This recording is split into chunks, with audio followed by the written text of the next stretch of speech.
अनंत यातना शिकवलेस तू स्त्रियांना, सोसूनी अनंत यातना शिकवलेस तू स्त्रियांना.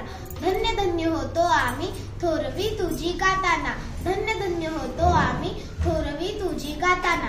नमस्कार, माझे नाव दीक्षा. आज मी तुम्हाला सावित्रीबाई फुले निमित्त थोडीशी माहिती सांगणार आहे.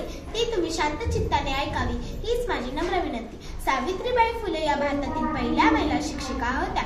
त्यांचे संपूर्ण नाव सावित्रीबाई ज्योतिराव फुले असे होते. त्यांचा जन्म 3 जानेवारी 1831 रोजी झाला. त्यांच्यासोबत कवयित्री आणि समाजसुधारकही होते.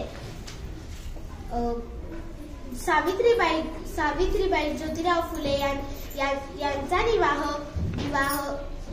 ज्योतिराव फुले यांच्याशी झाला. सासूबाईंनी ख्रिश्चन मिशनऱ्यांनी सावित्रीबाईला दिलेले पुस्तक आणले होते. 1 जानेवारी 1848 मध्ये